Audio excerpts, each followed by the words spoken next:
Imaginons un pays où chaque pierre, chaque arbre, chaque montagne, et même le vent, sont empreints de l'esprit nippon.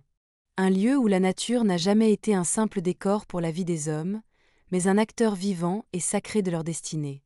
Dans cette conférence, je vous invite à plonger dans l'univers de la religion et de la mythologie japonaise, un système complexe et stratifié, unissant les croyances ancestrales aux esprits de la nature, shintoïsme, les profondes idées philosophiques du bouddhisme et un folklore riche, foisonnant d'histoires vibrantes de kami, de ikai et de héros.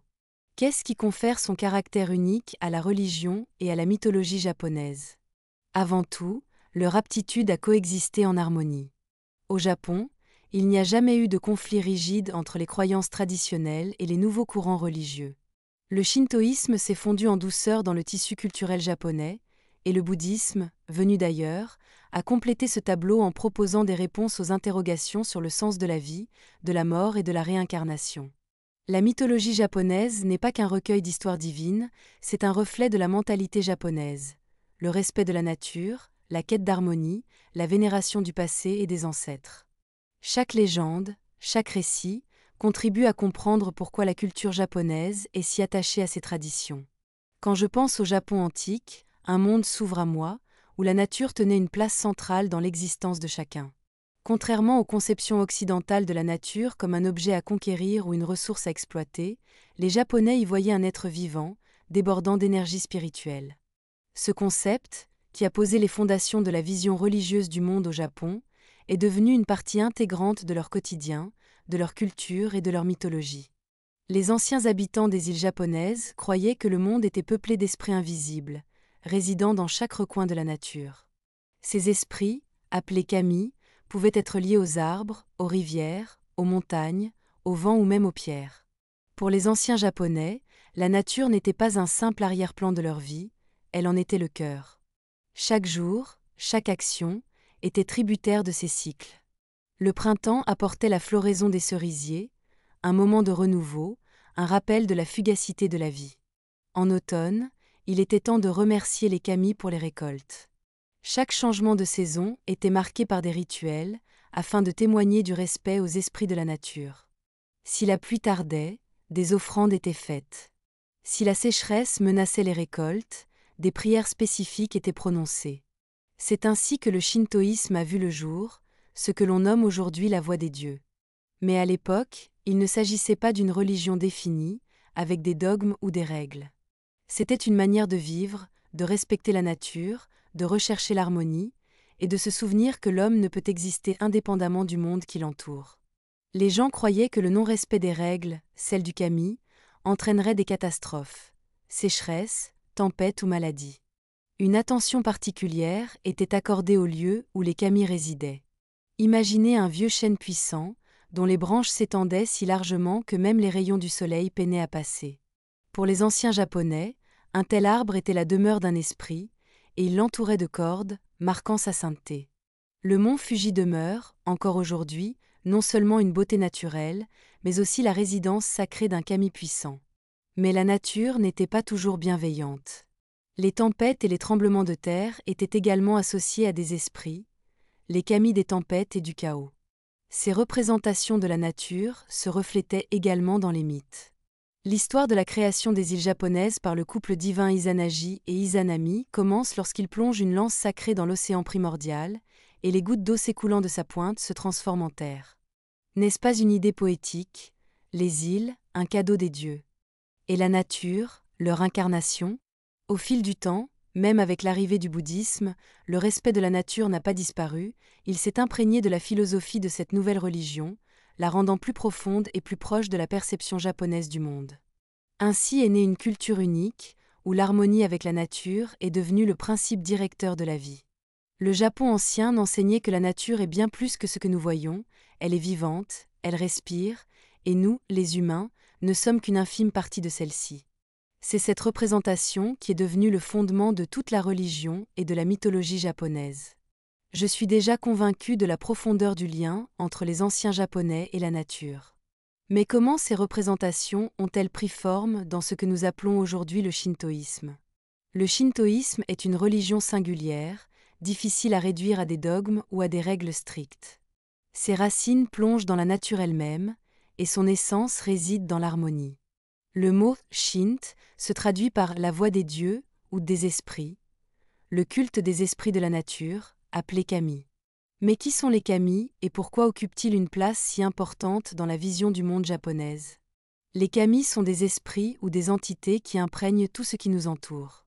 Ils ne peuvent être enfermés dans des cadres stricts, ni simplement être appelés dieux. Ils sont à la fois simples et mystérieux. Les kami peuvent résider dans des montagnes majestueuses, des rivières murmurantes, ou se manifester à travers des personnes, des phénomènes et même des objets. Par exemple, une vieille épée ayant appartenu à un grand guerrier peut être vénérée au point de devenir l'incarnation d'un kami. Cette attitude profondément respectueuse envers le monde confère au shintoïsme son caractère unique. Mais les kami ne se contentent pas de vivre dans la nature, ils sont étroitement liés aux hommes, protégeant les habitants des catastrophes. Les kami peuvent être bienveillants, venant en aide à ceux qui les respectent, mais ils peuvent aussi se mettre en colère si on leur témoigne du mépris. Par conséquent, l'interaction avec les kami s'accompagne toujours de rituels, de prières et d'offrandes. L'une des histoires célèbres relate l'aventure d'un paysan autrefois pauvre, qui faisait de son mieux pour nourrir sa famille. Un jour, en se rendant à la rivière, il aperçut un vieil esprit assis au pied d'une cascade. Ce kami avait l'air sombre, et ses cheveux étaient emmêlés. Le paysan, sans éprouver de crainte, proposa de l'aider à se remettre en ordre en lavant ses cheveux dans la rivière. En guise de remerciement, le kami de la cascade remplit la cruche du paysan de pièces d'or, tout en l'avertissant « Ne reviens jamais ici avec des pensées intéressées ». Le paysan s'en alla, rempli de gratitude, et sa famille vécut heureuse. Cependant, 1 an plus tard, des rumeurs concernant les pièces d'or parvinrent aux oreilles de son voisin avide. Ce dernier se rendit à la cascade, feignant le respect, mais au lieu d'aider le kami, il exigea des richesses.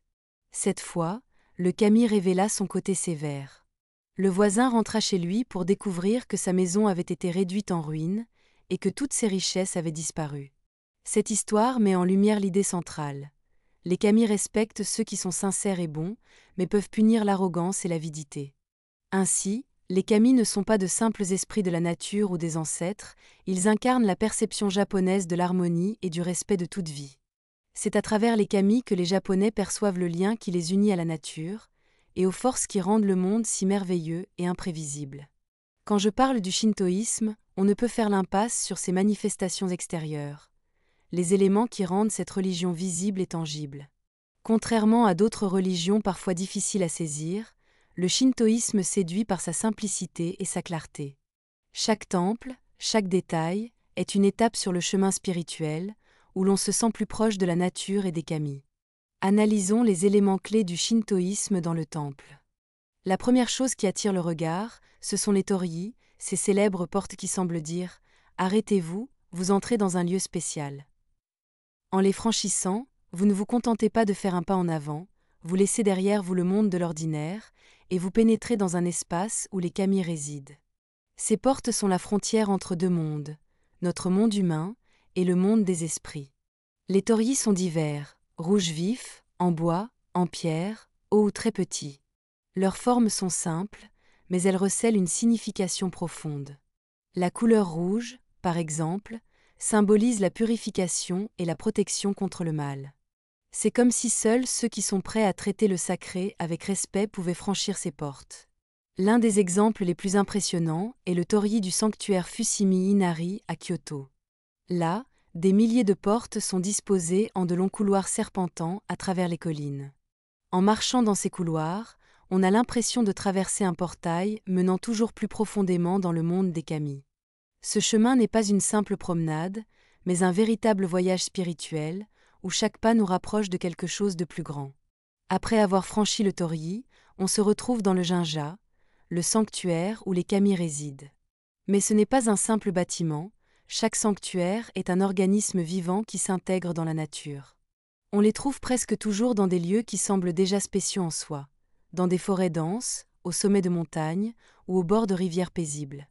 Les temples ne cherchent pas à se démarquer, au contraire, ils se fondent harmonieusement dans le paysage environnant.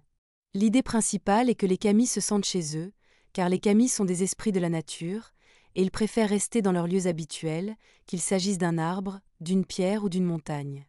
À l'intérieur du sanctuaire, on distingue deux zones principales. Le Hondan est le cœur du temple, où se trouve le symbole du kami. Habituellement, ce symbole n'est pas visible pour le visiteur.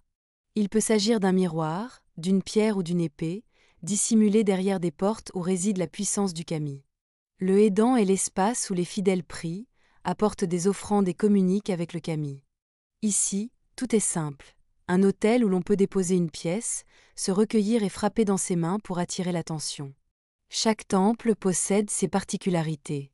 Par exemple, le sanctuaire d'Ise, dédié à la déesse du soleil Amaterasu, est entièrement reconstruit tous les 20 ans. Pourquoi ? Pour symboliser le renouveau, l'élan vital. Le temple n'est pas seulement le foyer du kami, mais aussi un lieu de rituel. Fêtes, cérémonies de purification, mariages et autres événements importants y sont célébrés. Les gens viennent au Jinja pour solliciter la protection, la guérison ou la chance du kami. Mais il ne suffit pas d'entrer dans le temple. Avant de s'approcher du kami, il faut témoigner de son respect. Pour cela, un rituel de purification est nécessaire. Chaque temple dispose d'un lieu appelé le Temizuya, un bassin en pierre ou en bois contenant de l'eau et des louches en bois soigneusement disposées. C'est là que commence quelque chose d'extraordinaire. Ce rituel est si simple, et pourtant si symbolique, qu'on sent immédiatement son corps et son esprit se préparer à rencontrer le sacré. Voici comment il se déroule. Prenez une louche et versez un peu d'eau sur une main. Sentez l'eau vous laver, elle symbolise la purification de vos actes. Répétez l'opération avec l'autre main. Tout ce que vous faites doit être pur et respectueux. Prenez de l'eau dans votre main et rincez-vous délicatement la bouche. Il ne s'agit pas d'hygiène, mais de purification de vos paroles. Vous allez prier, vos paroles doivent donc être sincères. Rincez la louche et remettez-la en place. Même cette étape est importante. Elle montre que vous vous souciez de ceux qui viendront après vous. Après cela, vous vous sentez prêt. Vos mains, votre bouche, et surtout votre esprit, sont purifiés. Vous êtes prêt à entrer dans le monde des kami. Le Toryi, le Jinja et le rituel de purification ne sont pas de simples rites, mais l'expression du respect, de la simplicité et de l'harmonie qui sont au cœur du shintoïsme. Vivez l'instant présent. Lorsque vous passez sous le Toryi, laissez vos soucis derrière vous. Lorsque vous vous purifiez les mains et la bouche, ouvrez-vous à quelque chose de plus grand. Lorsque vous entrez dans le Jinja, vous faites partie d'une tradition millénaire qui ne s'enseigne pas avec des mots ou des dogmes, mais par l'action. Elle vous dit, tu fais partie de ce monde, respecte-le, communique avec lui et vis en harmonie. Nous avons donc exploré les éléments clés de cette vision du monde, mais le shintoïsme ne se limite pas aux temples et aux rites. Il s'agit aussi de traditions vivantes, dont la profondeur se révèle dans les fêtes et les rituels, où la vénération des kami s'entrelace avec les cycles de la nature, les valeurs familiales et le rythme de la vie quotidienne. Examinons ces traditions étonnantes de plus près. Les matsuri sont des célébrations de la vie. Ils témoignent de la gratitude envers les kami pour leur protection et leur aide. Qu'il s'agisse de célébrer la récolte en automne ou de demander la protection contre les catastrophes estivales comme les typhons, c'est une période où toute la ville ou le village s'anime et où le monde semble empli d'une énergie particulière. Imaginez les rues ornées de lanternes colorées, le son des tambours et des flûtes, des foules de personnes vêtues d'habits traditionnels participant à la fête. Au centre de cette effervescence se trouve le mikoshi, un sanctuaire portatif dans lequel réside temporairement le kami.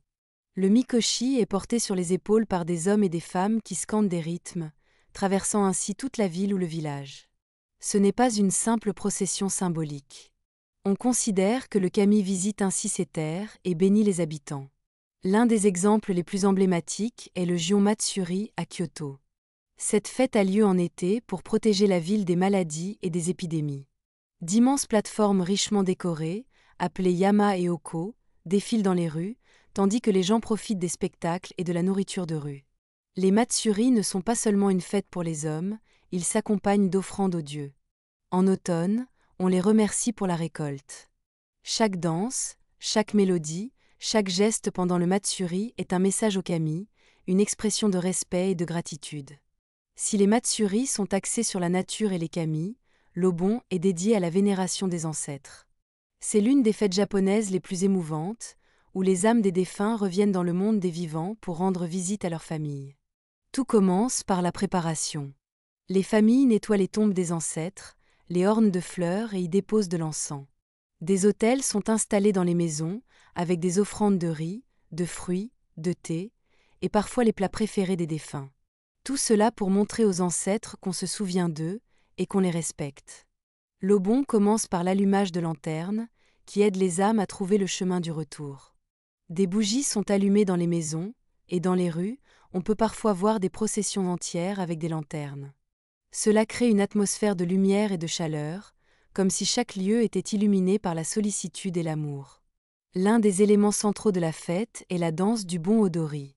C'est une danse simple, mais profonde, où les gens se déplacent en cercle en suivant le rythme du tambour teko. Les mouvements de leurs mains et de leurs pieds symbolisent la joie de retrouver les ancêtres. Même ceux qui n'ont jamais dansé auparavant peuvent facilement se joindre à la fête, elle est ouverte à tous. Dans les derniers jours de l'Obon, les âmes des ancêtres sont renvoyées dans le monde des esprits. Pour ce faire, on fait flotter de petites lanternes en papier sur les rivières ou dans la mer. Imaginez une eau sombre, illuminée par des centaines de lumières, emportant lentement avec elle le souvenir des êtres chers.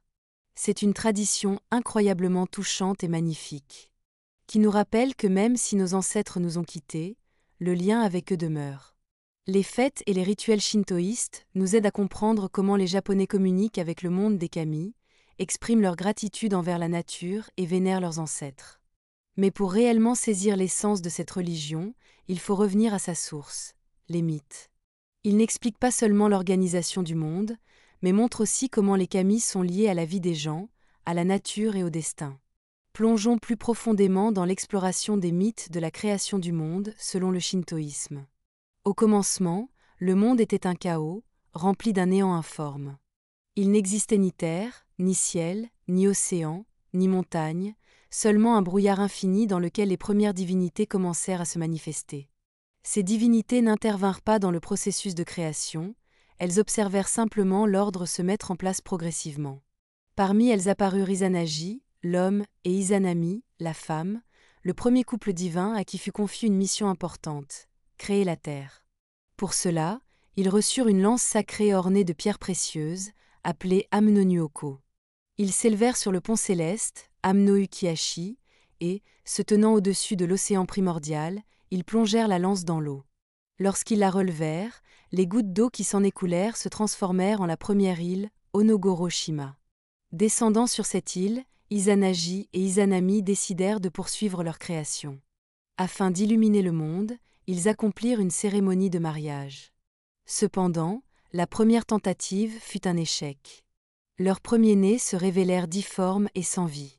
La raison en était une violation du rituel. Izanami avait parlé la première, et non Izanagi, comme le voulaient les règles. Prenant conscience de leur erreur, ils répétèrent la cérémonie, qui, cette fois, se déroula avec succès.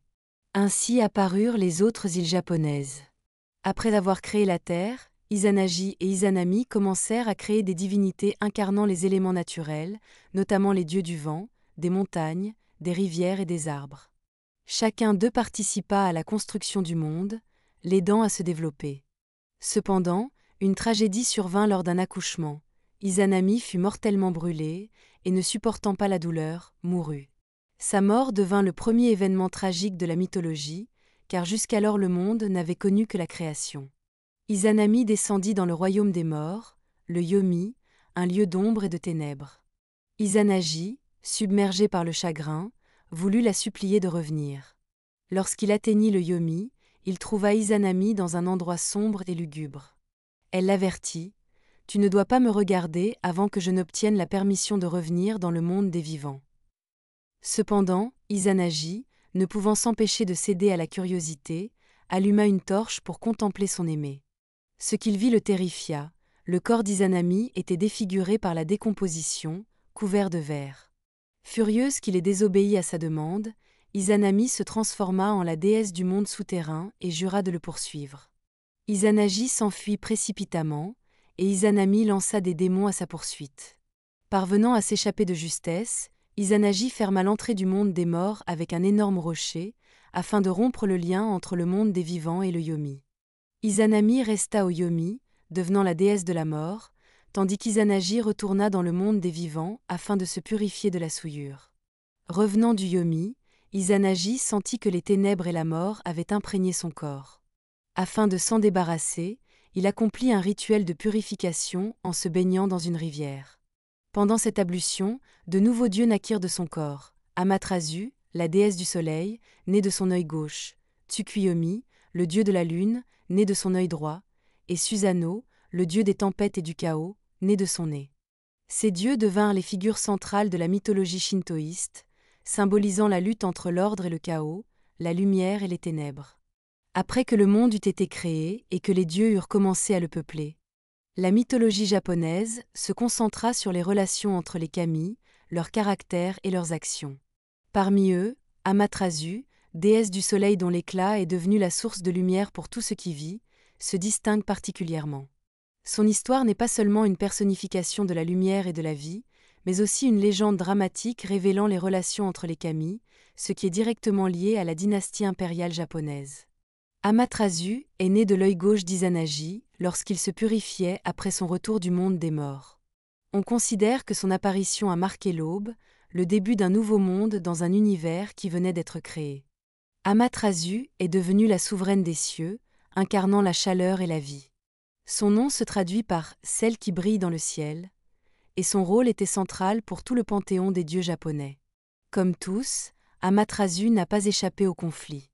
L'un des épisodes les plus célèbres et dramatiques de la mythologie japonaise est lié à l'isolement d'Amaterasu dans une grotte, ce qui a plongé le monde dans les ténèbres. Susanoo, le jeune frère d'Amaterasu, était connu pour son tempérament impétueux. Son lien avec les tempêtes et le chaos le rendait imprévisible.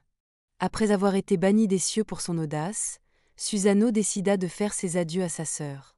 Cependant, au lieu de faire ses adieux pacifiquement, il sema le chaos. En colère, il fit irruption dans son palais céleste, commença à détruire les rizières et ravagea les lieux sacrés. L'acte le plus scandaleux fut qu'il jeta un cheval mort dans la salle sacrée où se trouvaient les tisserandes. Cet acte détruisit non seulement le métier à tisser, mais provoqua également une panique qui entraîna la mort d'une des tisserandes. Ce fut la goutte d'eau qui fit déborder le vase pour Amaterasu. Offensé et effrayé, Amaterasu se cacha dans une grotte, qui devint connue sous le nom de grotte céleste. Sans sa lumière, le monde sombra dans l'obscurité, les champs cessèrent de produire et les kami commencèrent à s'inquiéter que cette obscurité ne détruise tout ce qu'ils avaient créé. Les dieux se réunirent en conseil pour trouver un moyen de la faire sortir de sa cachette. Ils décidèrent que le seul moyen de faire revenir la lumière était de créer du bruit et de l'amusement qui pourrait attirer son attention. La principale protagoniste de ce stratagème fut Amenuzum, la déesse de la joie et de la danse. Elle commença à exécuter une danse excentrique. Amenuzum retira une partie de ses vêtements, exécuta des mouvements amusants et rit bruyamment. Cela attira l'attention de tous les kami, qui commencèrent à rire et à faire du bruit avec elle. Pendant ce temps, les autres dieux préparèrent un miroir orné de branches de cerisier et de pierres précieuses. La déesse fut stupéfaite par son propre éclat qu'elle n'avait pas vu depuis longtemps. Cela la fit sortir. Dès qu'Amaterasu sortit de la grotte, le monde se remplit à nouveau de lumière. Les kami refermèrent rapidement l'entrée de la grotte pour qu'elle ne puisse pas rentrer. L'obscurité recula et la vie sur Terre reprit son cours.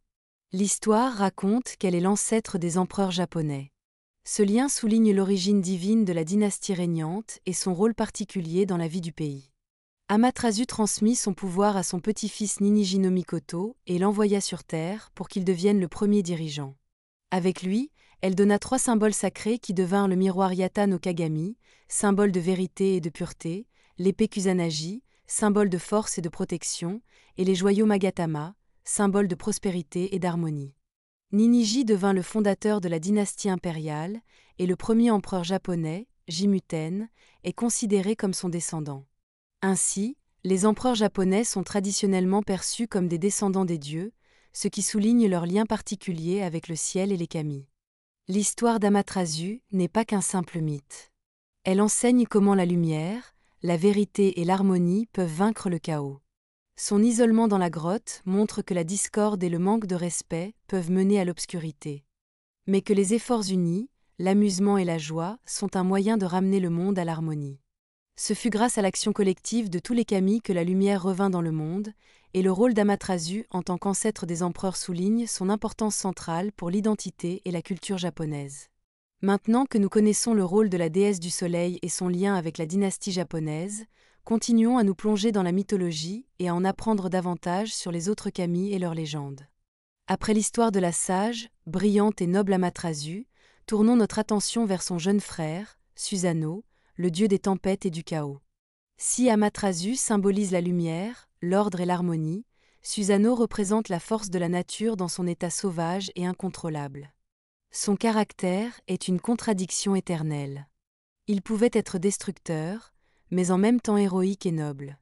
Son histoire est remplie de combats et d'exploits, dont sa victoire sur le serpent géant Yamata no Orochi, qui se distingue particulièrement. Dès le début, il fit preuve d'un caractère explosif, ce qui fit de lui une figure suscitant à la fois le respect et la crainte. Susanoo était connu pour son comportement impétueux. Comme nous le savons, son conflit avec Amaterasu atteignit son apogée lorsqu'il détruisit ses rizières et jeta un cheval mort dans son palais, ce qui plongea le monde dans les ténèbres. En conséquence de son comportement, il fut banni des cieux, mais cet exil ne marqua pas la fin de son histoire. C'est sur Terre qu'il prouva qu'il pouvait être non seulement un destructeur, mais aussi un héros. Après son exil, Susanoo se retrouva sur Terre, dans la province d'Izumo. Il y rencontra un vieil homme et une vieille femme qui pleuraient amèrement. Susanoo demanda la raison de leur chagrin, et le vieil homme lui raconta l'histoire. Chaque année, un serpent géant à 8 têtes et 8 queues, Yamata no Orochi, venait dans leur village pour enlever l'une de leurs filles. Ce serpent était si énorme que son corps s'étendait sur 8 vallées et 8 chaînes de montagnes, et ses yeux brûlaient comme le feu. Le vieil homme et la vieille femme avaient 8 filles, mais 7 d'entre elles avaient déjà été dévorées par le serpent. Il ne restait plus qu'une belle jeune fille, Kushina Daim, et il s'apprêtait à la livrer au monstre. Susanoo proposa son aide, promettant de vaincre le serpent, mais en échange, il demanda la permission de prendre Kushina Daim pour femme. Le vieil homme et la vieille femme acceptèrent avec joie. Alors, Susanoo commença à se préparer au combat. Il élabora un plan astucieux. Avec les villageois, il brassa 8 grandes cuves de saké, qui étaient si forts que son arôme pouvait enivrer. Ensuite, ces cuves furent placées dans les endroits où le serpent avait l'habitude de venir. Lorsque Yamata no Orochi apparut, ses 8 têtes se dirigèrent simultanément vers le saké. Chacune d'elles plongea dans une cuve pour boire le vin. Le serpent s'enivra au point de ne plus pouvoir bouger. Profitant de cette occasion, Susanoo le frappa d'un seul coup de son épée. Lorsqu'il coupa le corps du serpent, il trouva dans l'une des queues une épée sacrée qui devint plus tard connue sous le nom de Kusanagi. Cette épée devint l'un des 3 insignes impériaux du Japon, symbolisant le pouvoir et la protection. L'épée Kusanagi s'est transmise de génération en génération, et on pense qu'elle se trouve dans le sanctuaire d'Atsuta, dans la ville de Nagoya. Cependant, elle n'est jamais montrée au public. Cela souligne sa nature sacrée. Après avoir vaincu Yamata no Orochi, Susanoo prit l'épée dans la queue du serpent comme trophée et signe de sa victoire. Il offrit cette épée à sa sœur Amaterasu en signe de réconciliation et de reconnaissance de sa grandeur après leur querelle qui l'avait conduit à être banni des cieux. Amaterasu, à son tour, conserva cette épée comme symbole de force divine et de protection. Susanoo reste l'une des figures les plus controversées mais populaires de la mythologie japonaise. Son image est souvent utilisée dans l'art, la littérature et même la culture moderne comme symbole de force et de courage. Malgré le fait que ces forces chaotiques et destructrices peuvent être utilisées pour le bien. Maintenant que nous connaissons les exploits de Susanoo, nous pouvons mieux comprendre comment la mythologie japonaise considère la lutte entre le chaos et l'ordre. Les mythes suivants nous en diront encore plus sur les kami et leur rôle dans le monde. Après l'histoire captivante de Susanoo, le dieu des tempêtes et du chaos, tournons-nous vers une autre figure clé de la mythologie japonaise, Tsukuyomi, le dieu de la lune. Tsukuyomi est l'incarnation de la nuit, du calme et du mystère. Contrairement à la brillante et active Amaterasu et à l'explosif Susanoo, Tsukuyomi semble plus réservé, mais son caractère est également plein de contradictions. Ces histoires ne sont pas aussi nombreuses que celles des autres kami, mais leur symbolisme et leur influence sur la mythologie et la culture japonaise jouent un rôle important. Tsukuyomi est apparu à la suite d'un rite de purification lorsqu'Izanagi, de retour du monde des morts, lava son corps pour se débarrasser de la souillure. De son œil droit est né Tsukuyomi, qui reçut le pouvoir sur la lune et le ciel nocturne. Le nom de Tsukuyomi se traduit par « celui qui lit la lune » ou « celui qui observe la lune ». Son nom même témoigne de sa nature calme et concentrée. Tsukuyomi n'était pas lié aux tempêtes ou au feu comme son frère Susanoo, et il ne portait pas l'éclat et la vie comme Amaterasu. Il incarnait la nuit, la paix et le mystère. Avec Amaterasu, il symbolisait l'harmonie entre le jour et la nuit, la lumière et l'obscurité. La légende la plus connue de Tsukuyomi raconte sa rencontre avec la déesse de la nourriture Ukmoshi no Kami. Ce mythe fut un tournant qui changea à jamais sa relation avec Amaterasu. Lorsqu'Amaterasu demanda à Tsukuyomi de rendre visite à Ukmoshi, elle voulait exprimer sa gratitude pour sa capacité à fournir de la nourriture aux dieux et aux hommes. Ukmoshi possédait le pouvoir magique de créer de la nourriture à partir de son corps.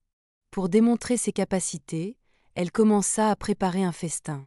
Cependant, ces méthodes pouvaient choquer un spectateur non préparé. Elle retirait de la nourriture de sa bouche, de son nez et d'autres parties de son corps. Pour Ukmoshi, c'était un acte de générosité et une manifestation de sa magie, mais pour Tsukuyomi, ses actions lui semblèrent dégoûtantes. Mon sens de l'ordre et de la propreté s'oppose à cela. Quand elle apprit la mort d'Ukemoshi, elle fut si indignée qu'elle refusa toute relation avec Tsukuyomi. Elle déclara qu'elle ne le reverrait jamais, et à partir de ce moment, le jour et la nuit existèrent séparément. C'est pourquoi le soleil et la lune n'apparaissent jamais ensemble dans le ciel. Ce mythe révèle deux traits importants de Tsukuyomi, une morale stricte et un sens de la pureté. Tsukuyomi ne pouvait accepter les actions d'Ukemoshi, car il les jugeait indécentes. Il se présente comme un défenseur de l'ordre, mais sa réaction sévère a des conséquences désastreuses. Le second trait est son incapacité à comprendre le sens profond. Tsukuyomi ne voyait que l'aspect extérieur des événements et ne pouvait apprécier la générosité et la magie derrière les actions d'Ukemoshi, qui réfléchissait sans donner sa propre chaleur. La séparation du soleil et de la lune causée par ce conflit symbolise l'impossibilité d'une harmonie totale entre les différentes forces de la nature. Même les dieux qui personnifient l'ordre peuvent entrer en conflit, ce qui entraîne des changements dans le monde. La lune au Japon a toujours été associée à la beauté, au silence et à la contemplation.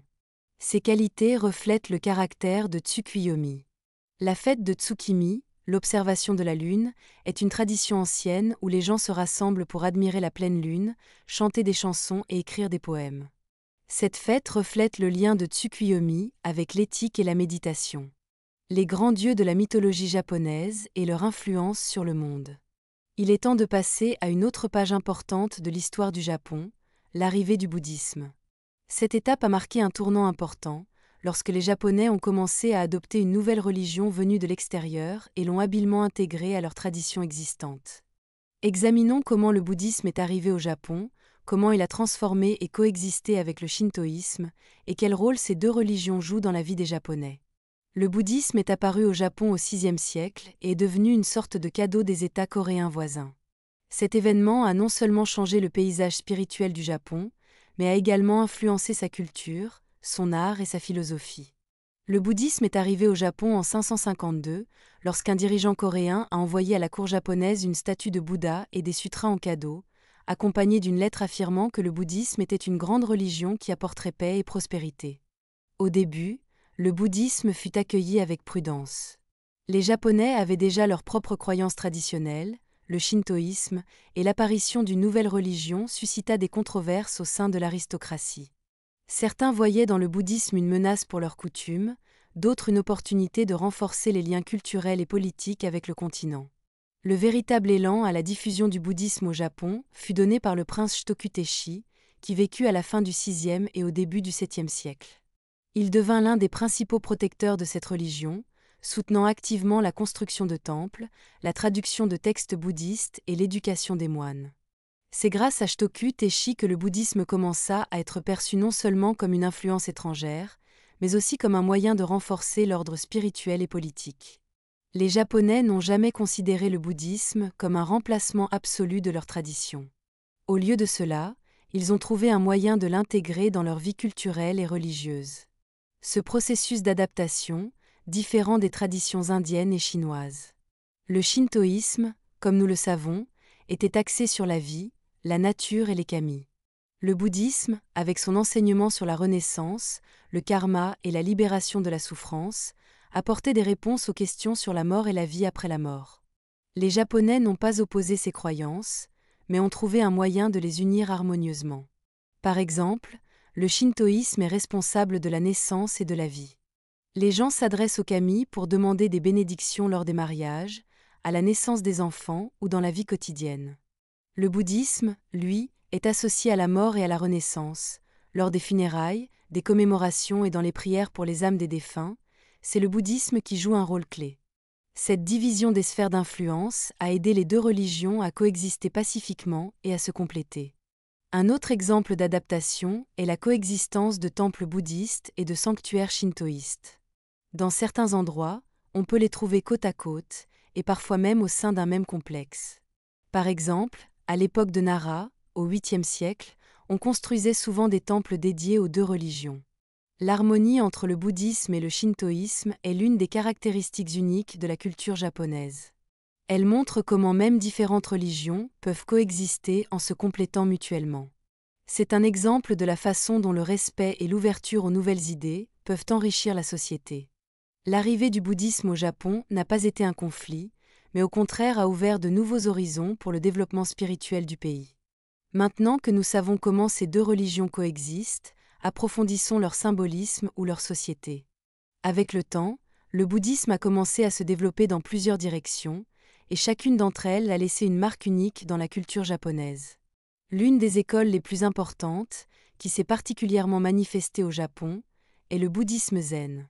Sa philosophie, sa pratique et son influence sur l'art restent encore une source d'inspiration, tant pour les Japonais que pour le monde entier.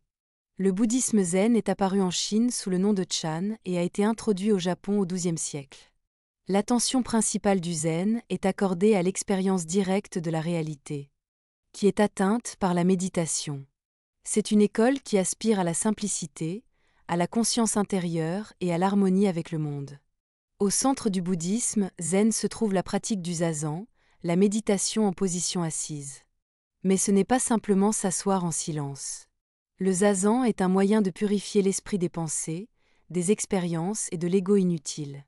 Pendant la méditation, les pratiquants s'efforcent de voir leur vraie nature et d'atteindre l'état de satori, une illumination soudaine qui ouvre une véritable compréhension du monde. La méditation zen ne nécessite pas de rituels complexes ni d'études approfondies de textes. Il faut du silence, se concentrer sur la respiration et être prêt à laisser aller tout ce qui est inutile. Cette approche a rendu le zen attrayant pour les personnes qui recherchaient la simplicité et un chemin direct vers la vérité. La philosophie zen a trouvé un reflet éclatant dans l'art japonais.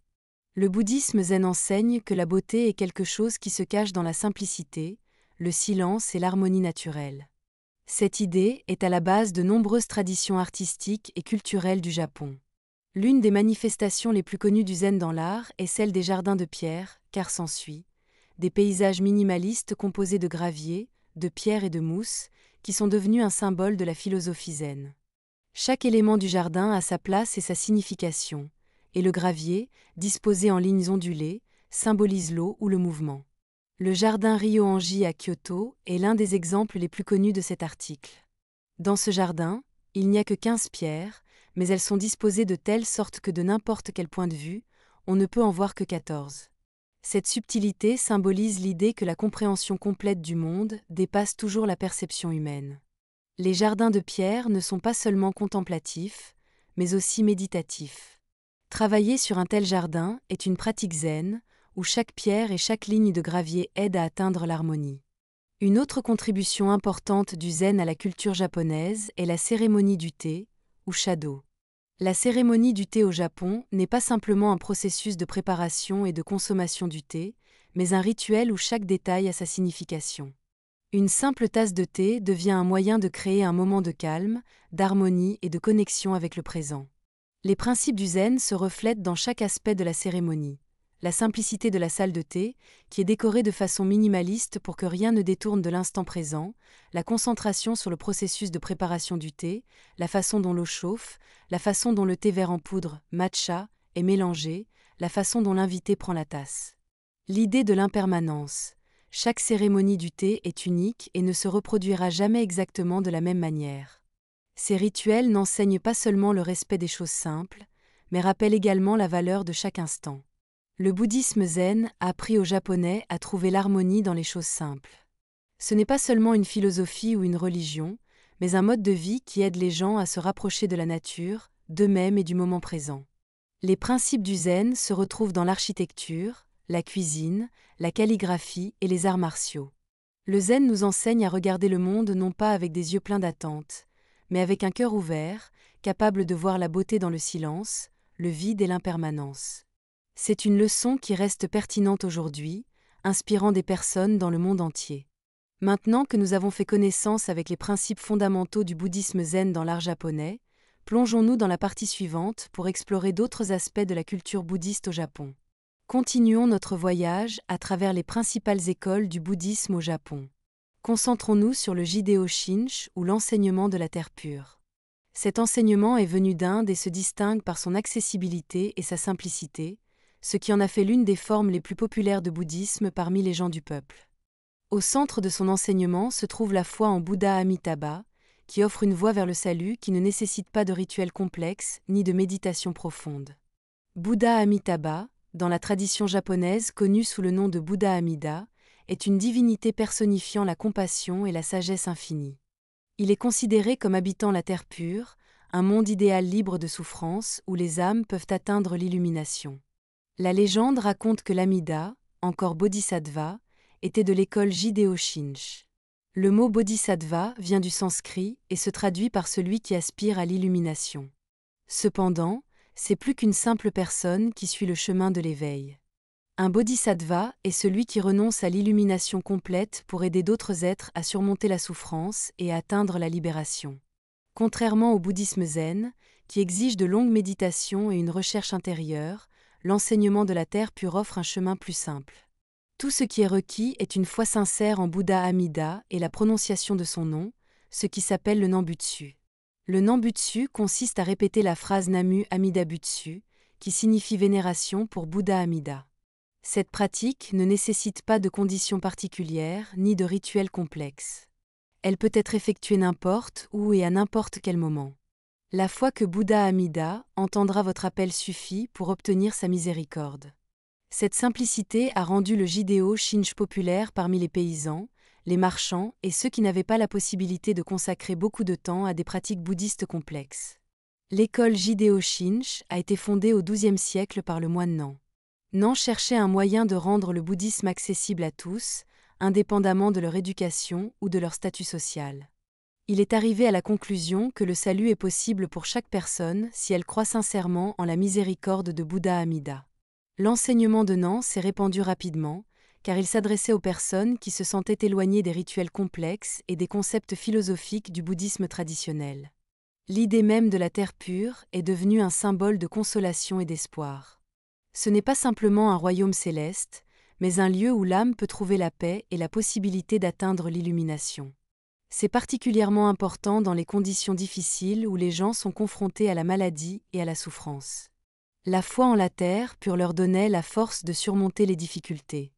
Bien que le chemin vers le salut soit simple, l'école Jideo inclut également un symbolisme qui aide à renforcer la foi et à créer une atmosphère de spiritualité.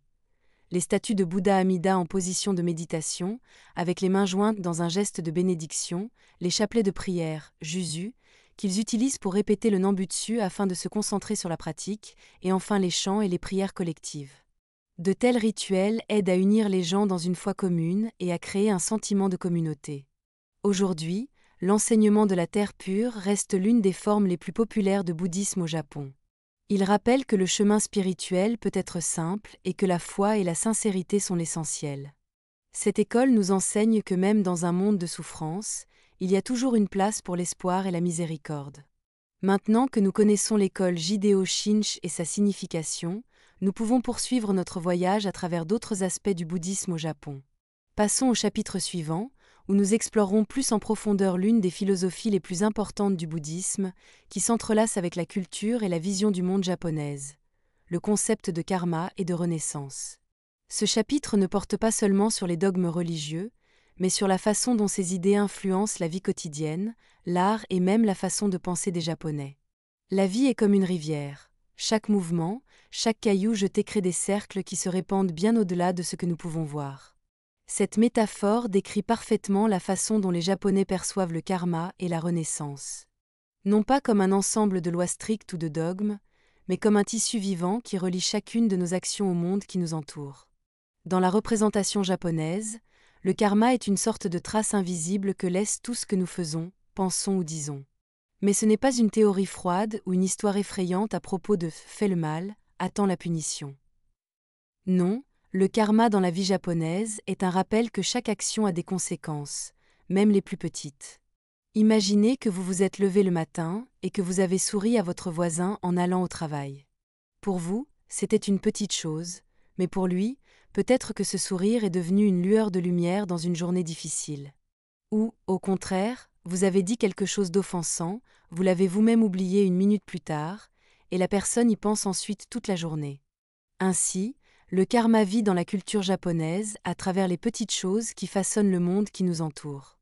Et maintenant, imaginez que la vie n'est pas une ligne droite de la naissance à la mort, mais une rotation infinie où chacune de nos actions façonne non seulement le présent, mais aussi le futur. C'est la compréhension japonaise de la renaissance. Ici, la mort n'est pas la fin, mais un nouvel état. Ce concept est connu sous le nom de roue du samsara. Cette vision rend la vie plus significative. Tout ce que nous faisons ne disparaît pas dans le vide. C'est comme planter un arbre. Peut-être que vous ne le verrez jamais en pleine floraison, mais les générations suivantes sentiront certainement son ombre et ses fruits.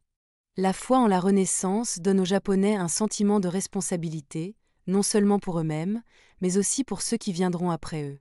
Ces idées ne sont pas une philosophie abstraite qui vit seulement dans les livres. Elles se ressentent dans la façon dont les Japonais se comportent chaque jour. Si vous êtes déjà allé au Japon, vous avez probablement remarqué à quel point les gens sont attentifs aux détails.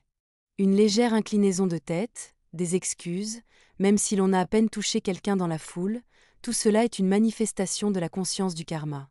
En respectant les autres, nous créons une harmonie qui nous revient. Et qu'en est-il des difficultés ? Dans la culture japonaise, on considère que les ennuis sont des leçons. C'est peut-être le résultat d'un karma d'une vie passée, mais cela ne signifie pas qu'il faut baisser les bras. C'est une occasion de s'améliorer, de corriger ses erreurs et de trouver la force de continuer à avancer. Et un symbole du karma est devenu le lotus. Cette plante étonnante pousse dans la boue, mais ses fleurs restent pures. C'est comme un rappel que même en traversant des difficultés, nous pouvons rester lumineux et bons. La foi dans le karma et la renaissance enseignent que nous ne vivons pas dans le vide.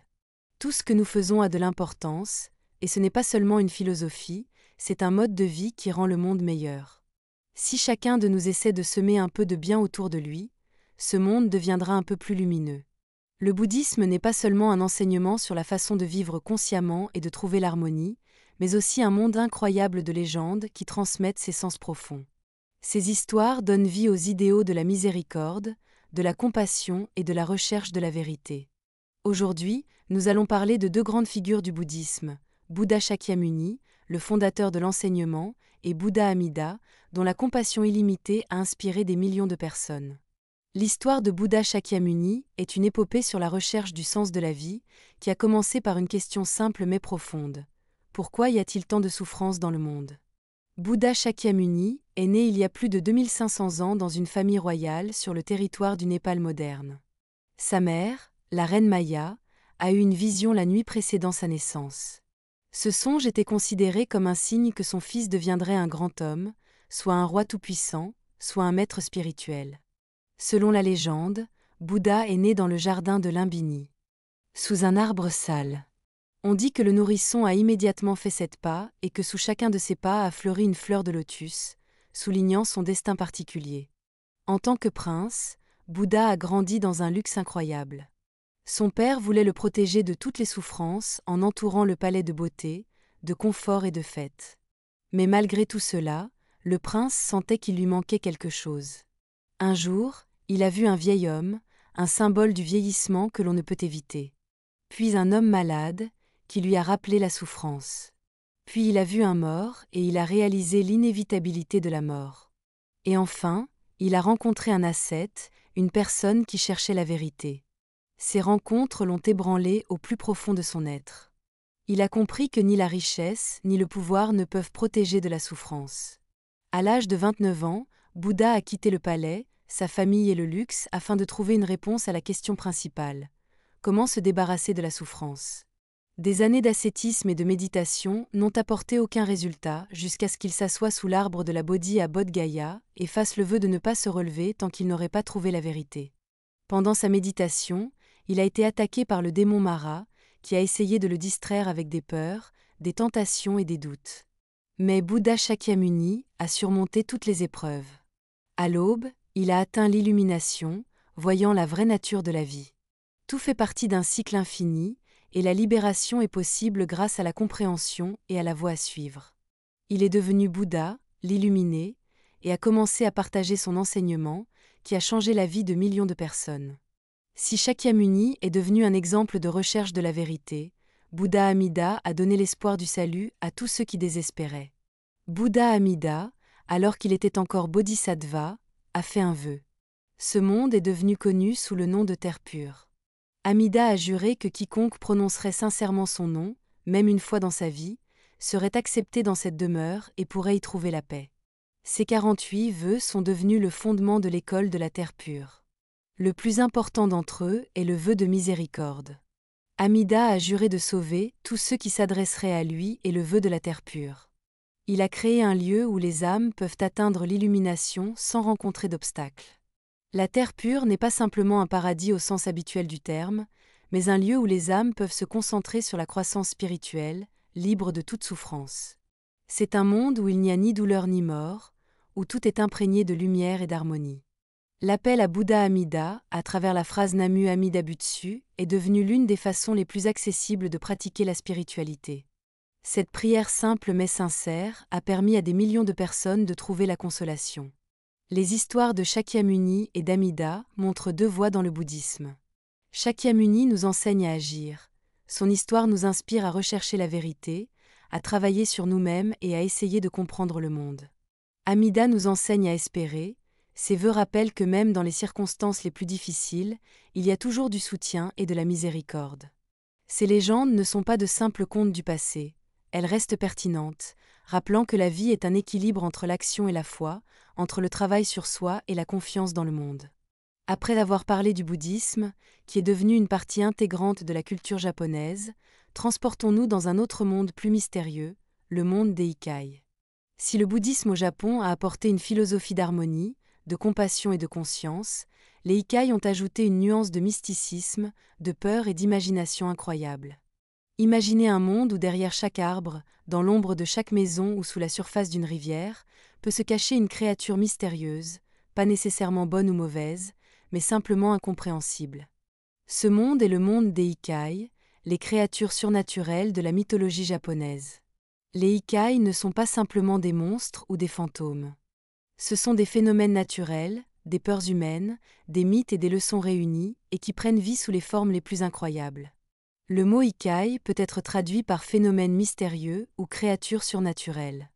Mais en réalité, ce concept est beaucoup plus profond. Les Ikai sont des esprits ou des créatures qui vivent dans le monde de la nature ou parallèlement au nôtre. Ils peuvent être bons, mauvais ou tout à fait neutres, mais toujours mystérieux. Leurs images varient du mignon au terrifiant et au mortel, ce qui fait des Ikai des personnages de folklore bien ancrés. Chaque Ikai est un reflet des peurs, des croyances et des relations des hommes avec la nature. Il symbolise ce que les gens essayaient de comprendre mais ne pouvaient pas expliquer. Des bruits étranges dans la nuit, des maladies inexplicables, des rivières agitées ou des forêts sombres. Pour mieux comprendre les Ikai, il faut les diviser en catégories. Chacune d'entre elles joue son rôle dans la mythologie et la culture japonaise. Parmi les Ikai, il y a ceux qui ne cherchent pas du tout à faire du mal, ils protègent, aident ou ajoutent simplement un peu de magie dans la vie quotidienne. Par exemple, Jiz, parfois considéré comme un Ikai, cet esprit ou bodhisattva aide les enfants et les voyageurs. On trouve souvent ces statues le long des routes ou près des ponts. Il existe aussi des ikai neutres. Ces ikai ne veulent pas faire de mal, mais on ne peut pas toujours attendre du bien d'eux.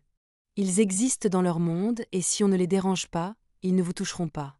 Par exemple, les tanuki, des ratons laveurs magiques qui se transforment en hommes ou en objets pour organiser des farces amusantes. Ils ne sont pas méchants, mais peuvent créer beaucoup de problèmes. Ou le mokumokuran, un ikai vivant dans les vieux paravents en papier. S'il y a des trous dans le paravent, ils se remplissent d'yeux qui observent tout ce qui se passe autour. Et enfin, la dernière catégorie, ce sont les ikai maléfiques. Ces créatures sont l'incarnation de tout ce qui peut effrayer une personne. Ils personnifient la mort, la maladie, la vengeance, la peur de l'inconnu. Un exemple frappant de ikai maléfique est le Rokurokubi, l'une des créatures les plus étonnantes et les plus mémorables de la mythologie japonaise. En apparence, ce sont des femmes ordinaires, qui ne se distinguent en rien des autres. Mais la nuit, leur véritable nature se révèle. Leur cou commence à s'étirer sur une longueur incroyable, leur permettant de regarder par les fenêtres, d'explorer les coins sombres et d'effrayer les passants. Cette image est tellement inhabituelle qu'elle est devenue l'un des symboles les plus marquants de la mythologie japonaise. L'une des légendes raconte l'histoire d'un homme qui soupçonnait sa femme d'être un Rokurokubi. Une nuit, il fit semblant de dormir et vit son cou commencer à s'étirer et à errer dans la pièce. Effrayé, il quitta la maison, mais y retourna ensuite et resta avec elle malgré sa nature. Cette histoire montre que même parmi les ikai, il peut y avoir des manifestations d'amour et de fidélité. Une autre légende raconte l'histoire d'un groupe de moines qui s'était arrêté dans une maison où vivait un Rokurokubi. La nuit, l'un des moines remarqua que son cou s'était étiré et qu'elle essayait de regarder dans leur chambre. Il prononça une prière qui força le ikai à retourner dans son corps. Le lendemain matin, la femme s'excusa pour ses actes et demanda pardon. Après ce voyage dans le monde des ikai en général, il est temps de s'arrêter sur les plus connus d'entre eux, ceux qui agitent les esprits depuis des siècles. Le kitsune, un renard qui n'est pas seulement rusé et intelligent, mais qui peut aussi prendre une forme humaine.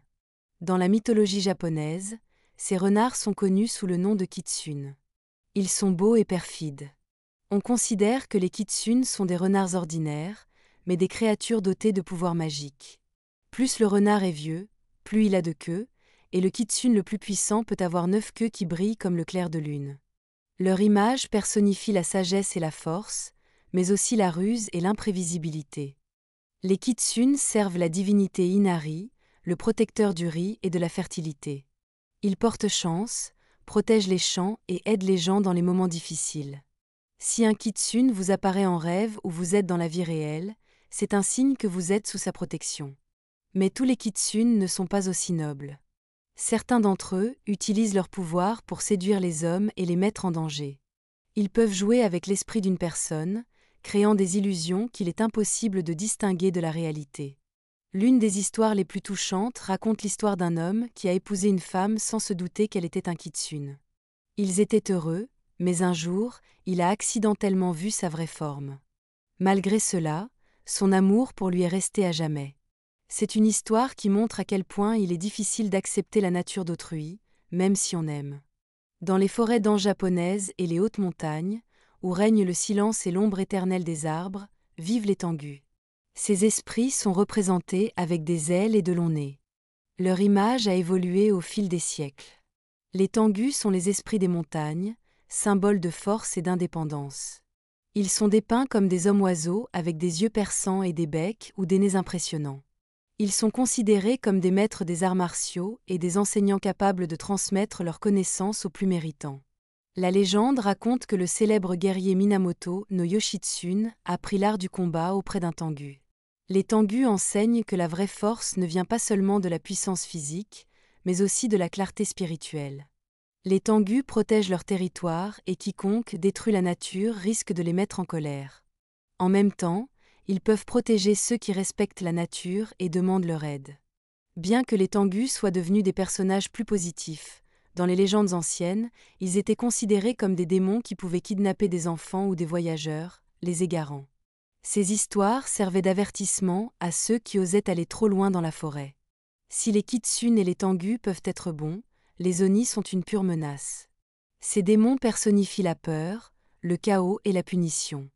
Ils sont l'incarnation des aspects les plus sombres de l'âme humaine. Ils sont généralement représentés comme des créatures humanoïdes géantes avec une peau rouge ou bleue, d'énormes crocs et une expression terrifiante, et ils portent des peaux d'animaux. Ils semblent créés pour semer la terreur. Ils sont associés à l'enfer, où ils punissent les pécheurs pour leurs méfaits. Ce sont des créatures qui rappellent aux gens qu'il faut tout payer. Ils vivent tous dans l'autre monde. Dans certaines histoires, les oni peuvent se rendre dans le monde des humains pour semer le chaos. Parfois, la frontière entre l'homme et le Ikai devient si mince que de véritables personnalités historiques commencent à être perçues comme des créatures surnaturelles. Hattori Hanzo, le seigneur de la province d'Igea, un samouraï légendaire et maître ninja, était connu pour sa force et son agilité incroyables. Son surnom, Hanzo le diable, soulignait ses capacités exceptionnelles. Certains pensaient qu'il avait des pouvoirs démoniaques parce qu'il se déplaçait si vite qu'il semblait disparaître dans l'ombre. Chacun de ces Ikai n'est pas un simple personnage mythologique. Ils sont le reflet des qualités, des peurs et des désirs humains. Les kitsune sont la ruse et la magie, les tengu sont la force et la sagesse, et les oni sont un rappel des conséquences des actes sombres. Ensemble, ils créent une image vivante et multiforme de la mythologie japonaise, où le bien et le mal n'ont pas toujours des frontières claires. Ces créatures nous rappellent que le monde est plein de mystères et de forces mystérieuses qu'il est impossible de comprendre pleinement. Mais c'est précisément ce qui les rend si fascinants et éternels. Le folklore japonais est rempli d'histoires d'esprits qui se sont profondément inscrits dans la culture du pays. Hirei, Rokurokubi, Nurarion, Kappa ne sont pas de simples personnages de légendes effrayantes. Ces créatures reflètent les peurs humaines, la lutte contre la nature et même les leçons morales. Plongeons plus profondément dans leurs histoires et découvrons quels secrets leurs mythes cachent. Un Hirei est un fantôme japonais qui n'a pas pu trouver la paix après sa mort. Il reste souvent dans le monde des vivants à cause d'émotions fortes, de vengeance, de chagrin ou d'affaires inachevées. Leur image est reconnaissable. Des vêtements blancs symbolisant un linceul, de longs cheveux noirs tombant sur le visage et deux feux fantomatiques flottant autour d'eux. Selon la croyance, si un Hirei reçoit le rite de purification, il peut passer dans l'autre monde. S'il ne le reçoit pas, il reste attaché au monde des vivants, tourmentant les vivants. Si une personne est morte d'une mort violente, son âme devient un Hirei rempli de colère et de nostalgie. L'une des histoires les plus connues de Hirei raconte l'histoire d'une femme nommée Wawa. Elle a été empoisonnée par son propre mari afin qu'il puisse épouser une autre femme. Son visage est devenu défiguré à cause du poison et elle est morte dans l'agonie, jurant de se venger. Après sa mort, elle a commencé à apparaître à son mari dans un miroir, dans son sommeil, sous les traits de sa nouvelle femme. Finalement, il n'en a plus pu supporter et est devenu fou. L'histoire d'Wawa est devenue si populaire qu'elle est représentée au théâtre kabuki et dans des films d'horreur. Ou, par exemple, Tek-Tek et Kashima Reiko, l'une des légendes urbaines les plus effrayantes sur les Hirei. Elle a péri sous un train et son corps a été déchiré en deux. Elle erre dans les gares et les rues désertes, posant à ses victimes des questions sur sa mort. Si une personne ne connaît pas les bonnes réponses, Kashima lui prend sa vie. Cette histoire est un exemple de la façon dont les mythes anciens peuvent se transformer en légendes modernes. Nurona, ou femme mouillée, est un Ikai lié au plan d'eau. Son apparence frappe par sa dualité. Une belle femme avec de longs cheveux noirs et un corps de serpent inférieur, glissant et fort. Elle apparaît souvent sur les rives des rivières ou des mers, attirant l'attention des voyageurs par sa beauté étrange mais envoûtante. De nombreuses histoires la décrivent comme une créature qui attire les gens dans un piège. Nurona peut se faire passer pour une créature inoffensive et demander à un voyageur de l'aider à porter un bébé. Mais dès que la personne prend le bébé dans ses bras, elle découvre qu'elle ne tient pas un nourrisson, mais une pierre lourde qu'il est impossible de lâcher. Pendant que la victime est étourdie, Nurona attaque et aspire son sang. L'une des histoires connues raconte l'histoire d'un pêcheur qui a vu Nurona au bord d'une rivière. Elle lui a demandé de tenir son bébé pendant qu'elle se coiffait. L'homme a accepté, mais a rapidement senti que quelque chose n'allait pas, et a couru vers l'eau. Nurona, surprise par son intelligence, l'a laissé partir. Cette histoire rappelle que l'intelligence et la prudence peuvent sauver de tout danger. Enfin, le kappa est l'un des ikai les plus célèbres. On les représente comme de petites créatures humanoïdes avec une carapace de tortue, une peau verte et un creux sur la tête rempli d'eau. C'est précisément l'eau dans ce creux qui donne sa force au kappa. Et si on la vide, le kappa devient faible. Les kappas sont dangereux parce qu'ils entraînent les gens dans l'eau. Les kappas sont particulièrement dangereux pour les enfants, qu'ils attirent dans les rivières et les lacs. Ils volent aussi des concombres. Les kappas adorent les concombres et dans certains villages, il existe encore une tradition qui consiste à jeter des concombres dans l'eau en offrande à ces esprits afin qu'ils ne touchent pas les gens. Malgré leur nature espiègle et parfois dangereuse, les kappas peuvent être reconnaissants. Si une personne déjoue un kappa, par exemple en le forçant à s'incliner, ce qui vide l'eau de sa tête, le kappa devient redevable envers cette personne. En guise de remerciement, le kappa peut partager des secrets de médecine ou aider à résoudre des tâches complexes. Un jour, un fermier a attrapé un kappa qui volait sa récolte. Au lieu de le punir, il a proposé un accord au kappa. Si le kappa ne vole plus, le fermier lui offrira des concombres.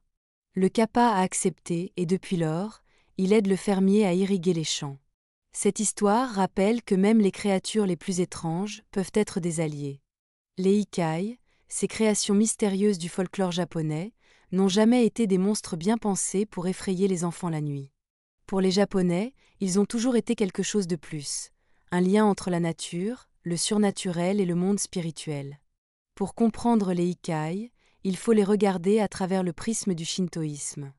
Dans le shintoïsme, le monde n'est pas simplement ce que nous voyons. Les montagnes, les rivières et même les pierres peuvent être les maisons des kami, les esprits divins qui personnifient l'essence même de la nature.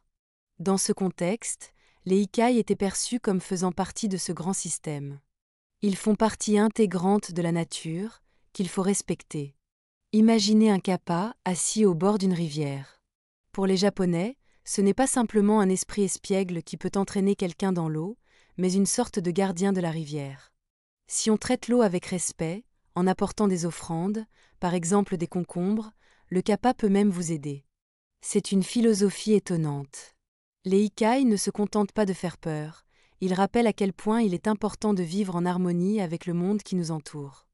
Les kitsune servant Inari, la divinité de la fertilité, sont un autre exemple. Ces renards rusés et puissants étaient plus que de simples messagers des dieux. Ils accomplissaient des tâches importantes, telles que la protection des temples ou la transmission de bénédictions. Et bien que les kitsune puissent jouer avec les gens, en les trompant, à la base de leurs actions se trouve l'idée que le monde des esprits et celui des humains sont étroitement liés. Dans le cycle de la naissance et de la mort, les ikai ont commencé à être perçus comme des créatures qui sont coincées sur ce chemin à cause de leurs actions. Rappelez-vous les Oni, les terribles démons à cornes qui torturent les pécheurs en enfer. Dans le bouddhisme, ce ne sont pas de simples monstres, mais le résultat d'un mauvais karma. Cela rappelle que nos actes ont des conséquences qui peuvent nous poursuivre même après la mort. En ce qui concerne les hirei, les fantômes aux affaires inachevées, l'explication des enseignements bouddhistes est que leur incapacité à passer dans le monde suivant est liée aux émotions qu'ils ne peuvent lâcher, la colère, la vengeance, la nostalgie. C'est pourquoi les moines bouddhistes effectuaient des rites pour apaiser ces esprits, les aidant à trouver la paix et à passer à l'étape suivante de leur vie. Comme nous le savons maintenant, tous les ikai n'étaient pas amicaux ou neutres. Certains d'entre eux représentaient un réel danger, et les gens cherchaient des moyens de se protéger. C'est là que les traditions du shintoïsme et du bouddhisme entraient en jeu, donnant aux gens des outils pour lutter contre l'inexplicable. Par exemple, le sel était utilisé comme un puissant moyen de purification. Il n'était pas seulement répandu devant les portes pour repousser les ikai, mais il était aussi utilisé dans les rites de purification. Avez-vous déjà vu de petits tas de sel placés lors des rituels japonais avant les repas? Cela fait partie de cette ancienne tradition. Ou prenons les miroirs sacrés. Dans le shintoïsme, le miroir est un symbole de pureté et de vérité. On pensait qu'un esprit maléfique, en voyant son reflet, aurait peur et partirait. Dans certains temples, les miroirs sont encore utilisés comme des artefacts sacrés. Et il y avait aussi des amulettes, comme les omamori, que l'on pouvait acheter dans un temple. Chaque amulette était faite dans un but précis, se protéger des mauvais esprits, attirer la chance ou même aider à étudier. Mais derrière elle se cachait une idée plus profonde. L'amulette ne se contentait pas de protéger, elle rappelait que la personne était sous la protection de puissances supérieures. Il y avait aussi les talismans en papier, collés aux portes ou aux fenêtres pour repousser les ikai. Des prières ou des symboles sacrés y étaient écrits. Le lien des ikai avec le shintoïsme et le bouddhisme montre une chose étonnante. Les Japonais n'ont jamais perçu le surnaturel comme quelque chose d'étranger pour eux. Le monde des esprits et le monde des humains ne font qu'une seule réalité où tout est lié. Il est arrivé que ces créatures trompent, voire attaquent, mais il y avait toujours une logique dans leurs actions. Si l'on traite la nature et les autres avec respect, le monde des esprits sera aussi bienveillant. Cette philosophie est toujours vivante aujourd'hui. Les gens continuent de visiter les temples, d'acheter des amulettes et d'effectuer des rituels de purification. Parce que même dans le monde moderne, plein de technologies, les Japonais n'oublient pas leur lien avec quelque chose de plus grand qu'eux. Et c'est peut-être ce qui rend leur culture si unique. La mythologie et le folklore japonais, entrelacés avec les profondes traditions du shintoïsme, créent un monde de ikai, des créatures qui personnifient les peurs, les émotions et le lien avec la nature. Des rusés kitsune et des terrifiants oni aux mystérieux Irei et Kappa, chaque ikai est une leçon. Il rappelle que le monde est plein de mystères et que l'harmonie avec le monde environnant exige le respect de ce qui nous entoure. Les rituels, les amulettes et les sanctuaires servaient non seulement de moyens de protection, mais aussi de moyens de nouer des relations avec ces entités. Ces traditions, enracinées dans le shintoïsme et le bouddhisme, continuent de vivre aujourd'hui, reliant les Japonais à leur riche héritage spirituel. Merci d'avoir écouté cette conférence jusqu'au bout. J'espère que ce voyage dans le monde de la mythologie japonaise a été fascinant et inspirant pour vous. Si cela vous a plu, n'oubliez pas de partager vos pensées et de poser des questions. Je suis toujours heureux de poursuivre la conversation sur des sujets aussi mystiques et profonds. À bientôt.